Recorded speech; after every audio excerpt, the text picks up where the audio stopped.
Merci aux médias d'être présents à ce point de presse très important. Justement, juste avant la fin de la campagne, je pense qu'il y a des mises au point à faire parce qu'il y a des aberrations, mensonges et diffamations de l'équipe Charron qui ont été publiées. Depuis le début de la campagne électorale, les candidats des équipes adverses répandent mensonges et diffamations à notre égard. Au fur et à mesure que nous rencontrons les citoyens, on rétablit les faits, puis les gens se rendent compte, en quelque part, un peu là, de l'arnaque que les adversaires peuvent utiliser à des fins politiques. Mais quand les mensonges et diffamations sont envoyés aux citoyens par écrit, là, je me dois de répondre. Donc, première des choses, des aberrations et mensonges qui ont été diffusés. Selon le deuxième avis de l'équipe Charron, envoyé à tous les citoyens, l'équipe Charron est en désaccord avec l'implantation d'un terrain de football soccer au parc Jean Rougeau. De plus, elle déclare que le terrain est contaminé. C'est parce que j'aimerais rappeler à M. Charron, ici, j'ai des résolutions à l'appui de ça, que en 2012, aménagement d'un parc au Jean Rougeau, proposé par M. Jean-Pierre Charron. Une autre résolution en 2012, en novembre 2012, terrain de football, soccer, proposé encore par M. Jean-Pierre Charron. Écoutez, on propose des choses, après ça, on est contre. C'est un petit peu plus dur à suivre. Et ensuite de ça, sur le même terrain, il y a eu une proposition au mois de mai 2017, aménagement d'une piste d'hébertis au parc Jean Rougeau, proposé par M. Yannick Thibault de l'équipe Charron. Et quand ils disent que le terrain est contaminé, on est quand même capable de faire de bien les choses. On sait que c'est un ancien site, il y a de belles lurettes, le dépôt. Il y a un rapport ici, une expertise qui a été faite par Solmatec, un rapport de 68 pages, qui a été soumis au ministère de l'Environnement pour faire ces travaux-là. Et n'oublions pas que ce site-là, c'est un ancien terrain de baseball qui était là depuis très longtemps, qu'on a aménagé en terrain de football soccer. Donc, ça existait déjà.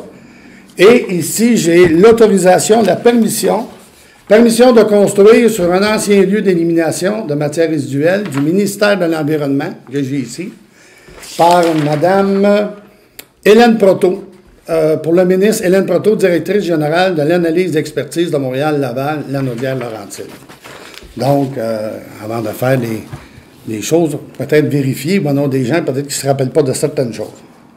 Maintenant, avait-on besoin d'un parc à l'angle du pont Lévesque, déclare l'équipe Charron. Il semble que le beau petit parc qui a été installé au coin du pont Lévesque ne semble pas faire l'affaire de l'équipe Charron. Mais encore là, j'ai deux résolutions.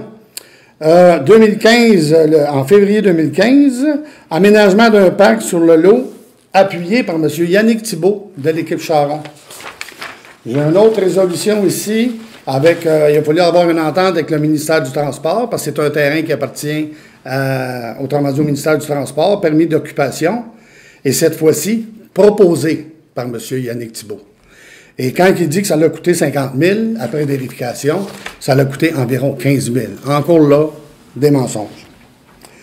Maintenant, l'équipe Charron déclare que qu'on fournit de l'eau à l'entreprise privée pour les piscines. Je peux vous dire qu'on ne fournit pas d'eau pour les piscines. C'est le contraire. La municipalité a été victime de vol d'eau. Et il y a un rapport de police, c'est l'agent Rouleau de la SQ qui s'en est occupé, et M. Yannick Thibault était très au courant, et les membres du conseil ici présents, ça a été discuté en plénière, et tout le suivi s'est fait. C'est un vol d'eau qu'il y a eu à la Bonne-Fontaine, au coin du Couche-Tard. On n'a jamais autorisé d'entreprise à aller prendre de l'eau pour les piscines, c'est complètement faux. Maintenant, l'équipe Charron prétend que le terrain du parc intergénérationnel à l'angle de Gilles-Venne du gouvernement est contaminé. Ce terrain a été acheté par vente par shérif par monsieur... autrement dit, a été acheté en 2004. Et avant qu'on achète ce terrain-là, ça a été une vente par shérif qui a été faite en 2004. Et quand c'est un ancien site d'une station-service, c'était Petro-Canada. Puis Petro-Canada, quand il a quitté, comme il fait partout, a tout décontaminé le site. Mais avant de l'acheter par vente par shérif, pour être sûr qu'on la municipalité ne s'embarquait pas dans un terrain qui pouvait être contaminé, des tests de sol ont été effectués par la municipalité, vérifiés auprès du directeur du développement, et les tests sont tous avérés conformes. J'ai l'acte notarié ici de l'achat en 2004, et ces gens-là sont contre le parc intergénérationnel. Mais pour l'implantation, il y a eu 4 résolutions qui étaient, autrement dit, approuvées par la municipalité. Il y a eu une demande d'aide financière, appuyée par M. Yannick Thibault de l'équipe Charon. Il y a eu les appels d'offres, appuyés par M. Claude Rollin de l'équipe Charon. Il y a eu le protocole d'entente intergénérationnelle, parce qu'on a eu une subvention pour ce parc-là, appuyé par M. Yannick Thibault de l'équipe Charon. Et l'implantation du parc, appuyée encore une fois, le parc intergénérationnel, par l'équipe Charon. Fait que, encore une fois, dans ce dossier-là, ils sont contre quelque chose qu'ils ont proposé ou appuyé. Maintenant, au niveau de la taxation, ils se promènent un peu partout, puis ils disent que les taxes sont chères, puis ainsi de suite, puis qu'ils vont couper des dépenses, puis ainsi de suite. J'ai ici les 4 résolutions des 4 dernières années d'adoption de budget qui ont tous été adoptés à l'unanimité avec les gens de Yannick Thibault et Claude Rollin de l'équipe Charon. Fait que s'ils trouvaient que ça coûtait cher les 4 dernières années, qu'est-ce qu'ils ont fait au dépôt du budget? Les dépenses ont été stabilisées depuis 4 ans. Il n'y a pas eu d'augmentation de taxes. Même des gens ont eu une diminution. Donc, ils parlent encore des deux côtés de la bouche. Et au niveau des procureurs, ils disent qu'il n'y aura pas lieu, d'eux autres, s'ils s'en vont là, qu'il n'y aura pas juste un procureur. Mais il y a une résolution qui a été passée en janvier 2017, comme quoi que la Ville faisait affaire, on était en appel d'offres, on était en soumission. Nous faisons maintenant affaire avec 4 firmes d'avocats, soit une spécialisée en urbanisme, une en taxation, et autrement dit, au niveau du dossier général aussi. Donc, nous faisons affaire avec 4 firmes. Ça a été adopté à l'unanimité et les membres de l'équipe Charon étaient là aussi présents, M. Rollin et M. Thibault, et M. Martineau aussi dans ce cas-là. Maintenant, et ça continue parce que justement, tantôt, avant de faire la conférence de presse, il y a eu une 3e avis de l'équipe Charon qui ont passé. J'ai reçu par le courrier tantôt en allant au bureau de poste. 3 choses que je vais rajouter, parce qu'on pourrait en parler pendant longtemps, là, des aberrations, ça n'a pas de sens. Il parle que la rue Claire, des travaux d'asphaltage ont été effectués il y a à peine 2 ans, puis le pavage se détériore. Les travaux de la rue Claire ont eu lieu il y a 15 ou 16 ans. Il y a 2 ans, c'est des travaux de patchage qui ont été faits, c'est des tronçons qui avaient été en difficulté, fait qu'il n'y a pas eu de travaux majeurs là. Ils disent que la rue Clarence ayant été pavée tout récemment, l'entreprise qui a effectué les travaux a demandé à la Ville une lettre de non-responsabilité jugeant que les travaux à effectuer sont non conformes aux normes. Écoute, je viens de vérifier qu'il y avait le département de développement. C'est totalement faux. C'est Sintra qui a fait les travaux cet été. Il n'y a nullement été question d'une lettre et les travaux ont été faits selon les règles de l'art. C'est complètement faux.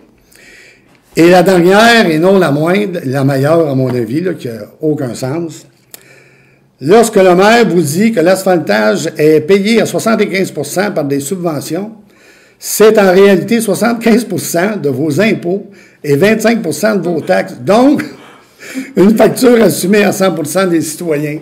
C'est complètement ridicule. Écoutez, les subventions qu'on va chercher, c'est des enveloppes qui sont disponibles au gouvernement du Québec. Si on ne va pas les chercher, c'est Doleville qui va l'avoir. Et j'ai fait un petit exercice parce que, justement, à la dernière assemblée de conseil, j'ai dit aux membres de l'équipe Charon que ça ne va pas compter. J'ai été chercher tout près de 8 millions dans les 4 dernières années. Si, puis c'est pas des travaux farfelus de 8 millions, c'est tous des travaux qui étaient nécessaires. Si on n'avait pas eu cette subvention-là, là, de 8 millions, ça allait augmenter le compte de taxes, de chaque compte de taxes, de 1 225 $ par année. En allant chercher 8 millions de subventions, on sauve ça. C'est directement des citoyens qui ne payent pas. Quand on dit sur les impôts, ben oui, mais si on ne va pas les chercher, ces subventions-là, c'est d'autres villes qui vont l'avoir. C'est vraiment, vraiment, vraiment aberrant. Fait que, suite à ces révélations-là, là, moi, là, je demande, première des choses à M. Charon, ayez au moins la décence de vous rétracter. compter des mensonges comme ça à tout le monde, là, c'est pas possible. Que l'on monte à mon sujet, je suis habitué. Ça fait plusieurs mandats, puis on a toujours compté n'importe quoi à mon sujet. Mais quand ils s'opposent à des décisions qu'ils ont eux-mêmes proposées, je suis désolé, mais c'est un manque de respect total envers tous les citoyens. Fait que je demande aux citoyens d'en juger. Et encore une fois, M. Charron, ayez au moins la décence de vous rétracter. Merci. Messieurs les médias, est-ce que vous avez des questions? Tout ce que vous avez mentionné. Ben oui, parce que c'est totalement faux tout ce qu'ils ont dit. Ils sont prêts à n'importe quelle bassesse pour le fin politique. Je sais pas. Puis ces gens-là, là, qu'est-ce qu'ils ont à offrir? Qu'est-ce qu'ils proposent? Ils se promènent de porte en porte, puis tout ce qu'ils font, c'est déblatérer sur tout le monde. Qu'est-ce qu'ils ont à offrir aux citoyens? Qu'est-ce qu'ils proposent? Je pense que c'est demander aux citoyens, ces gens-là, quand ils arrivent dans le port, demandez les yeux. C'est qu'est-ce que vous proposez? Au lieu d'arrêter de déblatérer et de compter des mensonges sur tout le monde.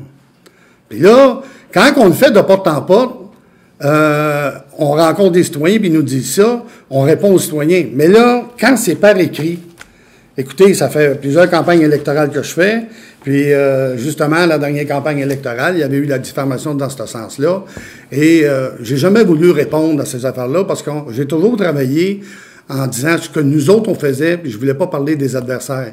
J'ai travaillé toute ma vie comme ça. J'ai été 38 ans distributeur sur la route. J'ai toujours dit que mon produit, c'était le meilleur. J'ai jamais dit que les autres étaient pas bons.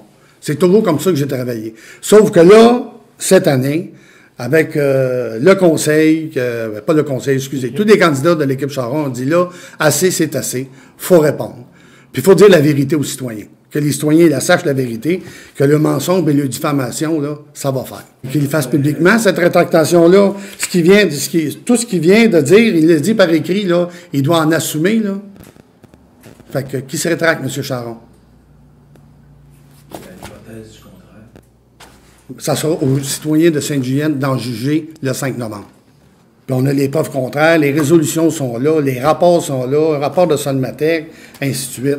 Puis d'essayer d'apeurer la population aussi, en parlant des terrains contaminés, puis ainsi de suite. C'est ça. C'est grave ce qu'ils font là. C'est vraiment pas d'en respecter les citoyens.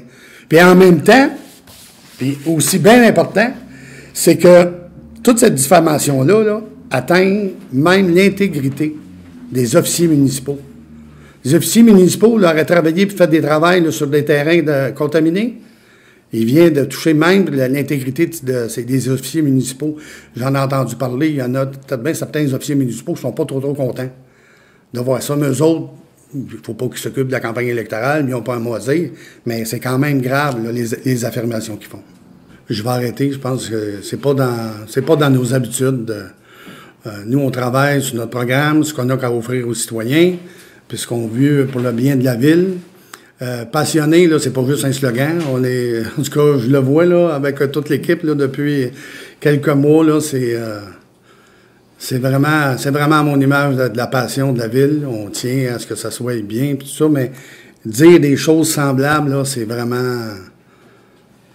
En tout cas, je vais dire, c'est vraiment pas correct pour pas dire d'autres choses.